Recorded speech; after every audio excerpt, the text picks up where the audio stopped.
성격이 참 다양한 분들이 많았어요.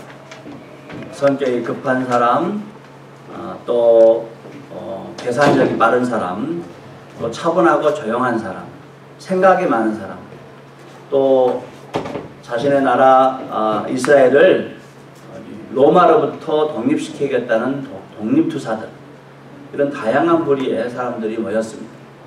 그 중에서 오늘은 생각이 많고 계산력이 빠른 빌립이라는 제자를 함께 나누도록 하겠습니다. 빌립의 고향은 베드로와 안드레와 같은 베세다 사람이에요.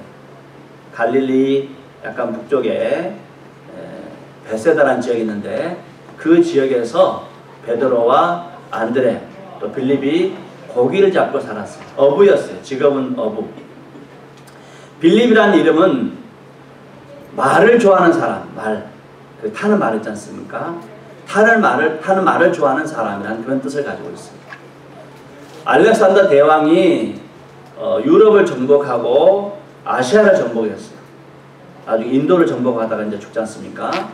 그런데 이 알렉산더 대왕이 기마병을 이끌고 전 세계를 점령하기 시작했어요. 그 알렉산더 대왕의 아버지 이름이 필립스예요. 필립. 여기서는 빌립이죠. 그래서 그 아버지의 영향을 받아서 사람들이 아이를 낳으면은 빌립이라는 이름을 많이 지었어요. 근데 유대인들이 자기 나라를 정복했던 그 알렉산더 대왕의 이름, 아버지의 이름 빌립이라는 이름을 짓기는 쉽지 않아요. 그런데 빌립의 아버지는 유대인이면서 헬라 사람의 그 이름을 지었다는 거죠.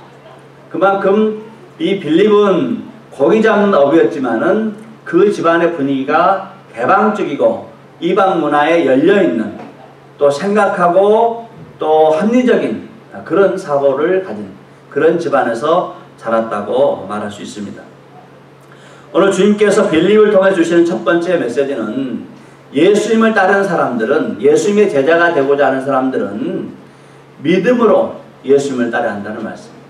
생각보다는 믿음, 자기의 판단과 자기의 생각보다는 믿음을 우선시해서 예수님을 따라야 한다, 그렇게 말씀해 주고 있습니다. 예수님께서 갈릴리 베세다 지역을 지나가시면서 빌립을 보면서 Follow me, 나를 따라오라, 이렇게 말씀했어요. 보통 예수님의 다른 제자들을 보면은 예수님께서 나를 따르라 이렇게 하면은 우리가 메시아를 만났다 하면서 바로 따라가거든요. 그냥 예수 메시아 이렇게 따라갑니다. 그런데 빌립은 예수님을 따라가면서 메시아인 것 같기도 하고 아닌 것 같기도 하는 그런 애매한 태도를 취하면서 예수를 따라갑니다. 오늘 본문 요한복음 1장 45절 46절 말씀 한번 같이 읽어봅시다. 요한복음 1장 45절 46절 시작. 빌립이 나다나엘을 찾아 이르되 모세가 율법에 기록하였고 여러 선자가 기록한 그 일을 우리가 만났으니 요셉의 아들 나사렛 예수니라. 나다나엘이 이르되 나사렛에서 무슨 사람 것이 날 수 있느냐. 빌립이 이르되 와서 보라 하니라. 오늘 우리가 읽었던 본문 중에 요한의 말을 듣고 예수를 따른 두 사람 중에 하나는 시몬 베드로의 형제 안드레라. 이 안드레가 시몬을 찾아가 말하되 우리가 메시아를 만났다 하고, 메시아를 만났다고 이렇게 소개를 합니다.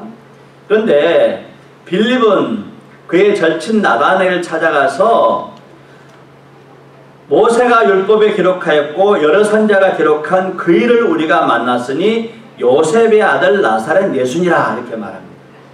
여기서 여러 선자가 기록한 그 일이라는 말이 나오는데, 여러 선자가 기록한 그 일이라는 말씀은 메시아를 말합니다. 구약 율법이나 시편에 보면은 여러 선자를 통해서 기록한 선지자가 올 것이다. 모세와 같은 선지자를 보내줄 것이다. 그 선지자라는 말씀이 요한복음에 나옵니다. 그 선지자. 여기서 이 그 선지자라는 말씀은 메시아를 말씀하거든요. 그런데 여기까지는 좋았어요. 빌립이 나다나엘에게 예수님을 소개할 때 여러 선자가 예언한 그 일을 내가 만났다. 거기까지는 좋았는데 그 다음에 무슨 말이 붙어 있습니까? 요셉의 아들 나사렛 예수니라. 요셉의 아들 나사렛 예수니가 붙어 있습니다. 왜 빌립은 요셉의 아들 나사렛 예수라는 말을 붙였을까? 그것은 그 선지자, 여러 선지자들이 예언한 그 선지자는 유대 땅에서 태어나게 되어 있습니다. 유대 땅 베들레헴에서 오시기로 예언되어 있어요. 그런데 메시아라고는 하는데 나사렛 사람이거든요. 나사렛은 당시에 파리들이 들끓는 동네, 그렇게 별명이 붙여져 있는 동네. 그만큼 가난하고 그만큼 살기가 힘들고 거기서는 선한 것이 없는 그런 동네였어요. 그래서 나다나엘에게 요셉의 아들 나사렛 예수라 했을 때 나다나엘은 뭐라고 반응합니까? 나사렛에서 무슨 선한 것이 날 수 있느냐. 나다나엘도 알아요. 그 동네는 선한 것이 날 수 없다. 그 동네에서는 메시아가 날 수 없다는 것을 압니다. 빌립은 자신의 마음속에 갈등이 있었어요. 유대 땅 베들레헴에서 나와야 되는데 나사렛에서 메시아가 나온다는 거죠. 그래서 나다나엘에게도 물어보는 것입니다. 요셉의 아들 나사렛 예수입니다. 그랬더니 나다나엘도 뭐라고 말합니까? 나사렛에서 무슨 선한 것이 나겠느냐. 나다나엘도 똑같은 반응을 보이는 겁니다. 메시아는 메시아인 것 같은데 좀 이상하다는 거죠. 이런 의구심을 가지고 예수님을 따라갑니다. 이런 의구심이 있는 상태에서는 예수님께서 빌립을 제자로 세울 수가 없어요. 하나님께 사람을 제자로 세우실 때 항상 테스트를 합니다. 믿음의 연단 과정을 거쳐요. 연단이라는 말은 원래 무두질을 하다 그런 말이에요. 그러니까 칼이나 연장을 만들 때 망치질 하지 않습니까? 찬물에 넣고 뜨거운 물에 넣고 불 속에 넣고 다시 찬물에 넣고 두드리고 망치질하는, 그래서 연장을 만듭니다. 또 긴긴 밤을 보내다 그런 뜻을 가지고 있어요. 고난의 긴긴 밤을 보내다. 연단이라는 말씀은 시험하고 연단은 고난의 긴긴 밤을 보낸 사람에 의해서 연단되죠. 하나님께서 일꾼들을 보낼 때 세우실 때 반드시 이런 연단 과정을 거칩니다. 아브라함에게 하나님께 시험하셨어요. 100세가 낳은 독자 이삭을 모리아 산에서 번제로 드리라. 지난 금요일날 유대인들의 5가지 제사에 대해서 배웠을 거예요. 첫 번째는 번제, 두 번째가 소제, 세 번째가 속제제, 네 번째가 속건제, 다섯 번째가 화목제. 번제는 온몸을 다 각을 떼는 거예요. 껍질을 벗겨내고 정강이를, 뼈를 다 추려내는 겁니다. 그래서 그 전체를 다 하나님께 태워서 드리는 제사가 번제예요. 소제는 가루, 곡식을 빻아서 드리는 제사를 소제라고 합니다.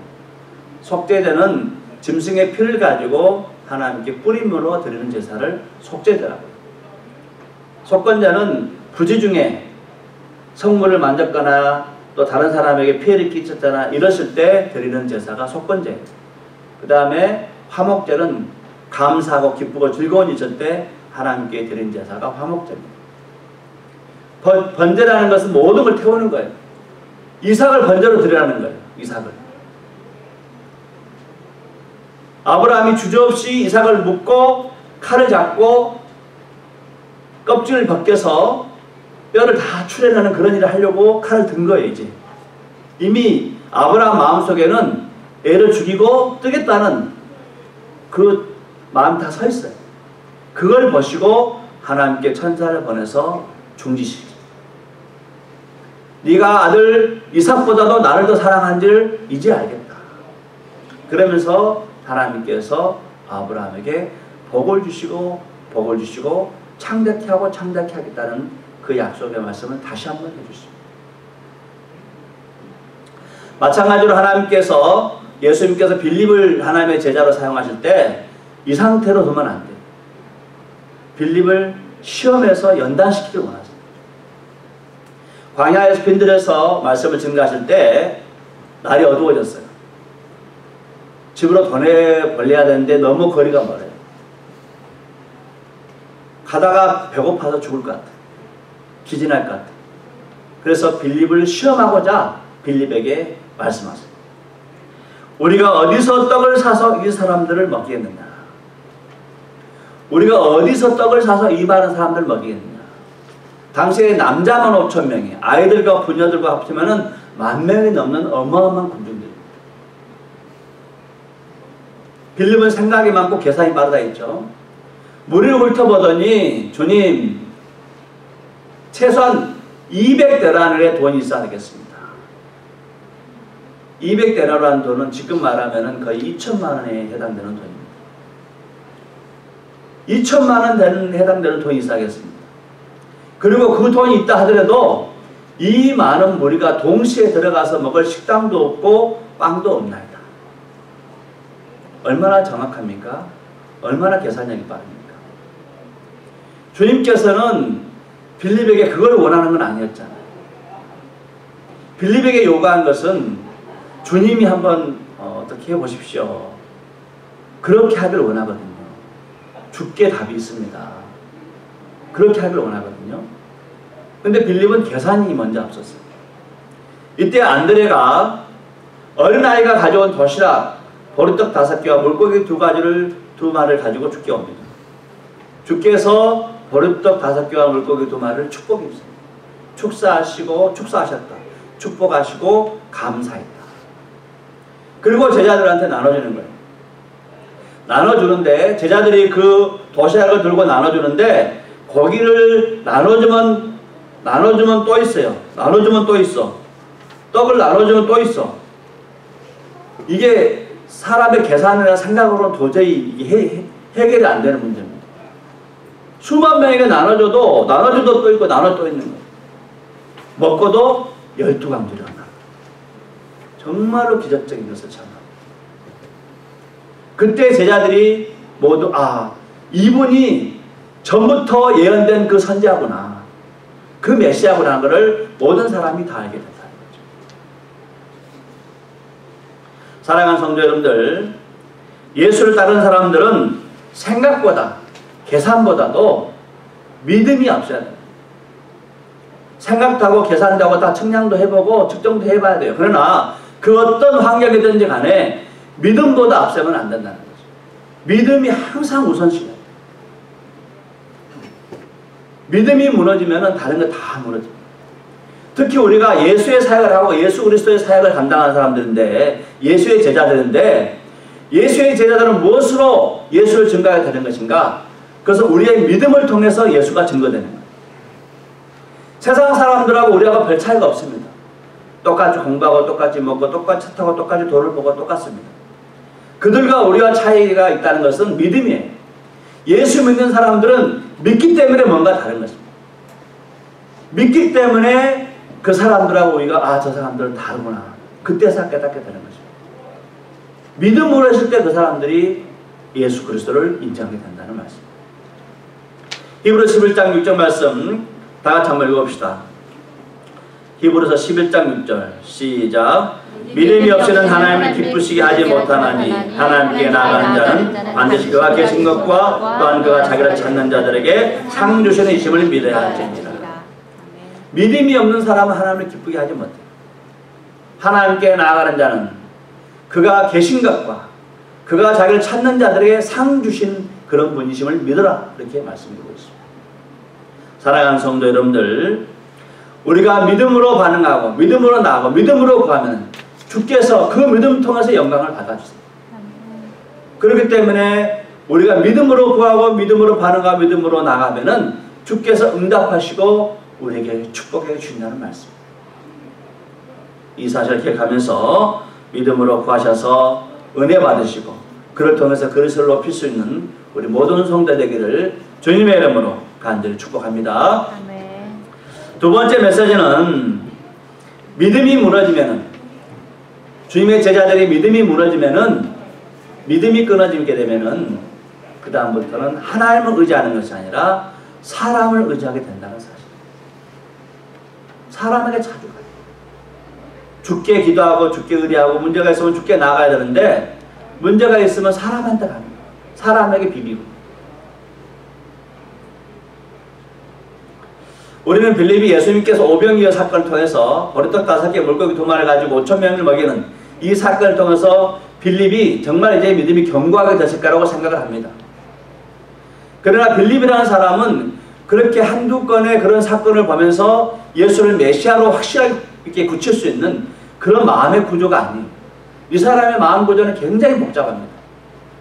수시로 바뀌어요. 항상 의심이 있어요. 유월절 만찬하신 다음에 예수님께 제자들에게 말씀합니다. 요한복음 14장 6절로 7절 말씀 같이 한번 읽어보죠. 요한복음 14장 6절로 7절 말씀 시작. 나는 길이요 진리요 생명이니 나로 말미암지 않고는 아버지께로 올 자가 없느니라. 너희가 나를 알았더라면 아버지도 알았으리로다. 이제부터는 너희가 그를 알았고 또 보았느니라. 예수님은 나는 길이요 진리요 생명이다. 나로 말미암지 않고는 아버지께 올 자가 없다. 나를 아는 자라는 아버지도 알았고 아버지를 보았다고 말씀해주고 있어요. 이 빌립이 가지고 있는 궁금증은 뭡니까? 항상 이 예수님이 요셉의 아들 나사렛 예수, 사람의 아들로 알고 있어요. 그 따라다녀요. 근데 예수님은 나는 하나님 아들이라고 말해요. 아버지께서 나와 함께 하시고 나를 본 자는 아버지를 봤다고 말씀하거든요. 빌립이 항상 그 머릿속에 그게 남아있어요. 사람의 아들인데, 요셉의 아들인데 어떻게 하나님의 아들이라고 할지. 이 문제가 해결되지 않아요. 그래서 그 엄청난 기적을 봐도 예수님께서 물리를 걸어다니고 죽은 자를 살리고 귀신을 쫓아내고 병자를 고치는 그런 놀라운 기적을 행하도 항상 이게 따라다니는 거예요. 사람의 아들인데 어떻게 하나님의 아들이 아니라. 그래서 빌립이 말합니다. 주여 아버지를 우리에게 보여주옵소서. 그리하면 족하겠나이다. 하나님을 보여주면 내가 믿겠다는 거죠. 그러면 모든 게 해결됩니다. 이런 질문을 받고 예수님께서 빌립을 3번이나 책망해요. 3번이나. 요한복음 14장 9절로 10절 말씀. 예수께서 이르시되 빌립이 내가 이렇게 오래 너희와 함께 있으되 내가 나를 알지 못하느냐. 내가 너하고 오래 이렇게 있었는데 내가 나를 알지 못하느냐. 첫 번째 책망합니다. 두 번째, 나를 본 자는 아버지를 보았거늘 어찌하여 아버지를 보이라 하냐. 나를 보면 아버지를 보시는데 왜 아버지를 보이라 하냐. 세 번째, 내가 아버지 안에 거하고 아버지는 내 안에 계신 것을 내가 믿지 아니하느냐. 내 안에 아버지께 계신데 왜 너는 믿지 않느냐. 왜 믿지 못하느냐. 이렇게 3번을 책망합니다. 지금까지 병자들을 고치고 가르치고 죽은 자 살리고 이 모든 것들은 아버지께서 나를 통해서 이루어진 일들이다. 그런데 어떻게 아버지를 보이라 하고 아버지를 모른다느냐. 그렇게 책망하신 것이죠. 사람들이 평소에는 잘 이렇게 나가다가 한두 번 실수하거나 또 문제를 일으키게 되면 자신감이 이렇게 없어져요. 그래서 집안에서도 형제들 중에 잘 나갈 때는 큰 소리 치고 이렇게 하다가도 실패를 하고 실수를 자주 하게 되면은 그만큼 집안에서 발언권이 없어져요. 왜냐면은 말해도 또 말아먹을 것 이렇게 생각하기 때문에 말해도 누가 안 들어봅니다. 이렇게 말해도 안 듣고 또 집안 사람들에게 인정을 받지 못하면은 점점 의기소침해져요. 빌립도 마찬가지입니다. 빌립도 5,000명 그 사건 시험을 치르는 그 사건인데 시험에 떨어졌어요. 빌립이. 시험에 실패해서 빼겠어요. 그리고 이번 또 3번이나 또 책망받지 않습니까? 어째요? 아버지를 보이라 합니다. 책망. 시험에 떨어지죠. 예수님한테 3번이나 책망받죠. 빌립이 그 제자들 무리에서 점점 이제 자리가 없어지는 거죠. 그때 유대 명절 때 헬라 사람들이 예수를 만나고자 찾아왔어요. 예수님을 찾아오면서 그 12제자 가운데 가장 헬라 사람들을 맞아줄 수 있는 사람, 그 사람을 찾았는데 그 제자가 빌립이라는 거죠. 이름부터가 헬라식이니까 빌립을 찾아가면은 예수를 만날 수 있겠다. 왜? 유대인들과 이방인들하고는 서로 교제하는 게 금하게 돼 있거든요. 근데 빌립은 열린 사람이고 헬라 사람의 이름을 지었으니까 이 사람한테 가면 되겠다. 그래서 빌립을 찾아왔는데 빌립이 그 사람들 데리고 예수님께 가는 것이 아니라 누구한테 가요? 안드레에게 찾아가요. 얼마나 이게 난처합니까? 요한복음 12장 20절로 22절 말씀. 명절에 예배하러 올라온 사람 중에 헬라인 몇이 있는데 그들이 갈릴리 베데스다 사람 빌립에 가서 청하여 이르되 선생이여 우리가 예수를 배웠고자 하나이다 하니 빌립이 안드레에게 가서 말하고 안드레와 빌립이 예수께 가서 엽주니. 빌립에게 왔는데 빌립이 안드레에게 가는 거예요. 왜? 안드레 예수님께 인정받았잖아요. 보리떡 5개 물고기 2마리 가지고 예수님께 놨다 예수님께 5,000명을 먹였잖아요. 안드레가 인정을 받은 사람이에요. 자기는 실패했는데 안드레는 성공한 거예요. 그래서 자기가 예수님께 그 사람을 데려가지 못하고 안드레를 통해서 데려가는 거예요. 얼마나 빌립이 안타깝습니까? 가는 믿음의 사람들 중에 자신의 문제를 가지고 하나님께 직접 자기가 가지 못하고 다른 사람에게 가서 물어보는 사람도 있습니다. 예언의 은사나 또 그런 은사자들에게 찾아가서 자신의 문제와 자신의 자식의 문제, 사업의 문제 이런 문제를 가지고 그런 분들한테 가서 기도해달라고 그러고 예언을 받기도 하는 그런 사람들이 있어요.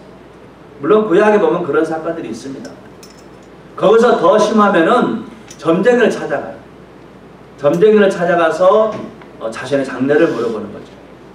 저는 한번 선거가 있었는데 선거 때가만 되면은 그런 점집이 아주 성황을 이룬다고. 대통령 후보자들, 국회의원 후보자들, 뭐 시의원, 도의원, 뭐 이런 의원들, 지방자치단체장들 그런 부인들이 유명하다는 점집을 찾아가는 거예요. 입시철만 되면 찾아가요. 제가 살던 동네 앞에 교회가 있습니다. 교회가 한 1000명 되는 교회가 있는데 이 교회가 항상 문제가 많아요. 좀 성장하려면 문제가 있고 성장하려면 문제가 있고. 근데 제가 그 지역에 갔을 때만 해도 그 옆에 바로 길 사이로 점집이 하나 있었어요. 이 점집이 아주 누추했어요. 그냥 헐어지는 집 같은 뭐 깃발도 막 대나무에다 꽂아놓고 그런 분위기 있었거든요. 근데 제가 그 교회를 사임하고 나올 때쯤 되니까 이 점집이 어마어마한 으리으리한 대궐같이 지어놨어요. 어마어마한. 근데 이 교회는 문제가 있어요. 갈라져요, 교회가. 교회는 갈라지는데 점집은 부흥했어요. 예.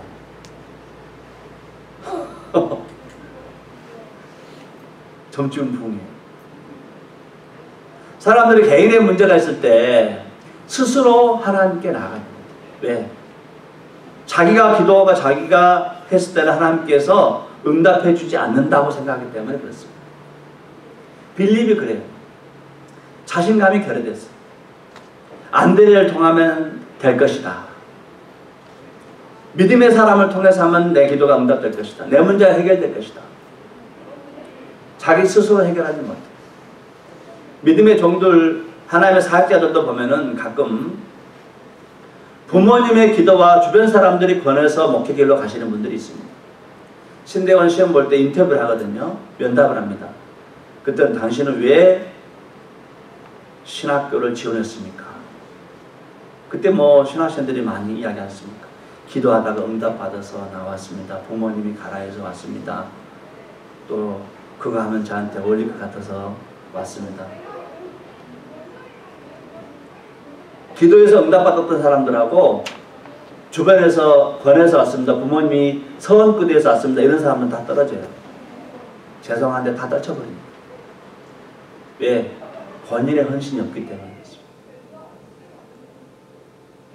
본인이 죽겠다고 죽기를 각오하고 헌신하지 않으면 갈 수 없는 길인데 너 한번 해봐라. 그런 의지를 가지고는 갈 수가 없어요. 이 길은. 다 떨쳐버립니다.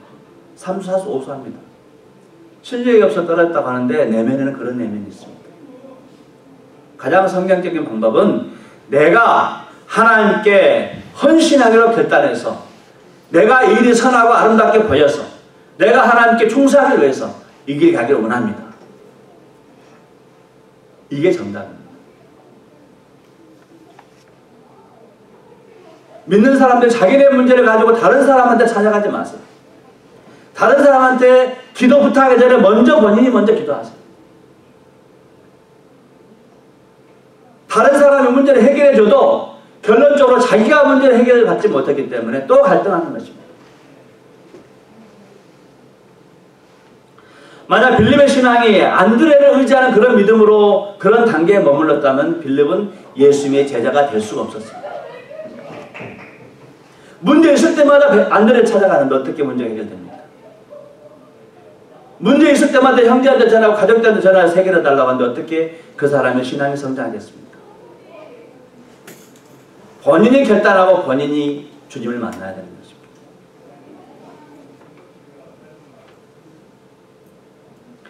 예수님께서 빌립을 사도로 제자로 세울 때 이 상태는 안 되겠다.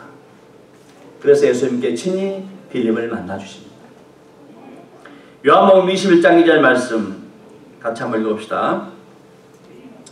시작. 시몬 베드로와 디두모라는 도마가와 갈릴리 가나 사람 나다나엘과 세베대의 아들들과 또 다른 제자들이 함께 있더니 시몬 베드로가 나는 물고기 잡으러 가노라 하니 그들이 우리도 함께 가겠다 하고 나가서 배에 올랐으나 그날 밤 아무것도 잡지 못했더니.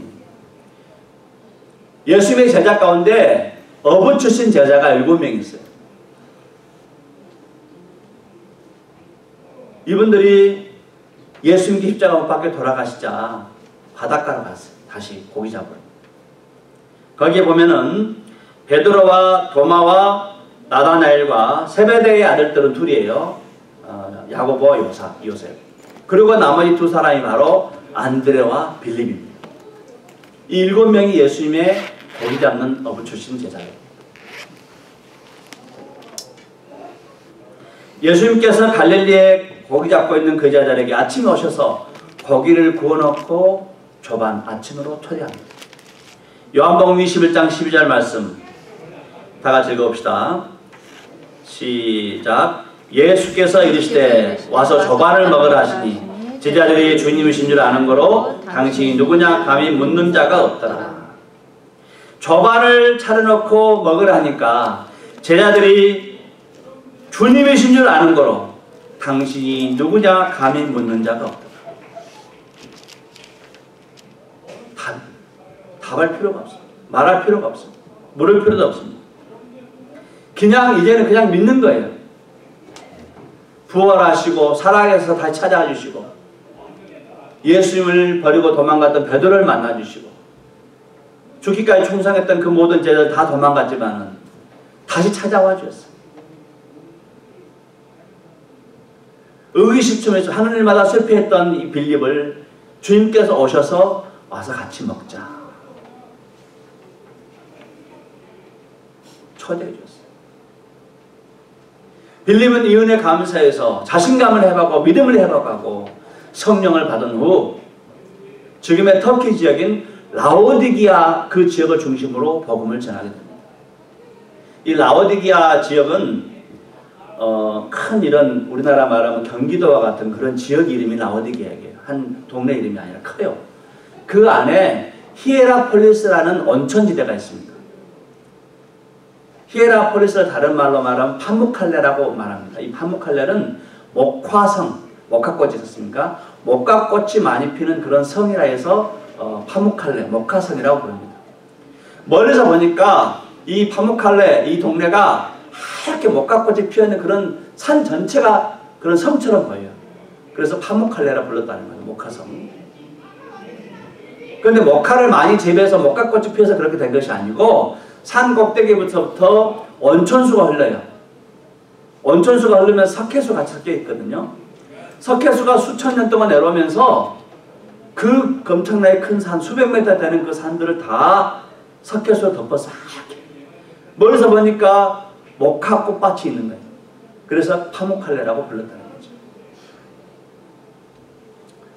빌립은 이 라오디게아에서 생을 마칩니다. AD 87년경에 로마 황제 도미티안 황제 박해 때 그 지역을 복음하다가 돌에 맞아서 순교를 합니다. 다른 곳에서는 그렇게 많이 전도를 안 하고 여기다 평생을 바칩니다. 왜 빌립이 라오디게아의 복음을 전하기 위해서 목숨을 바쳤을까? 그것은 이 라오디게아 교회 이 지역 자체가 빌립과 같은 그런 지역이기 때문에 그렇습니다. 빌립처럼 세상적이고 생각으로 예수를 믿는 사람들, 계산적이고 생각을 많고 예수를 따른다고 하면서도 여전히 자기 것을 가지고 있는 뜨뜻미지근한 그런 사람들, 그런 사람들로 되었기 때문에 빌립이 그 동네를 가면서 자신을 본 거예요. 그래서 그곳에서 수십 년간 복음을 전하다가 순교합니다. 요한계시록 3장 15절 16절 말씀, 내가 내 행위를 아노니 내가 차지도 아니하고 뜨겁지도 아니하도다.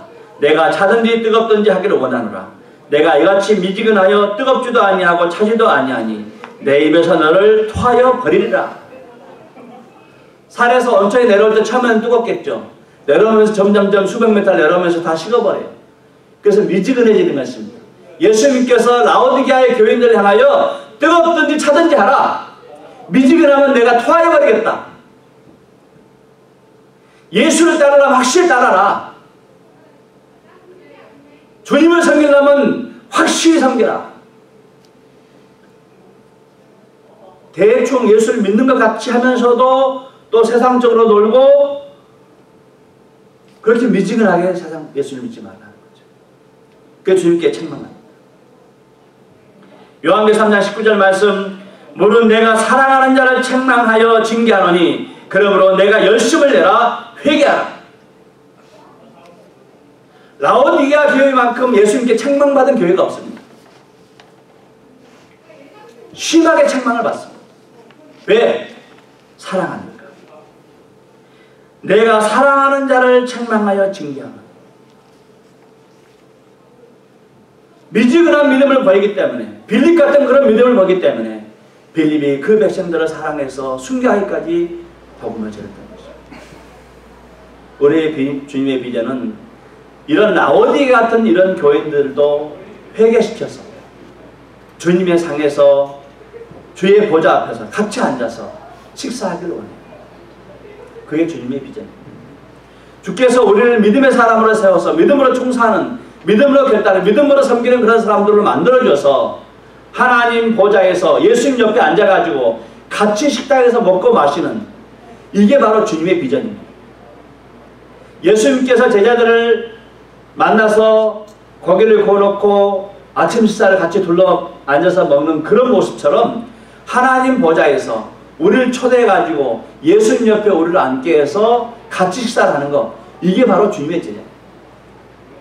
그런데 그런 주님의 비전을 누구한테 이야기했다고요? 라오디게아 교인들한테 말씀했어요. 그 책망받고 가장 심하게 회초를 들었던 그 라오디게아 교인들에게 그 주님의 비전을 말씀해 줬어요. 요한계시록 3장 20절 21절 말씀 같이 한번 읽읍시다.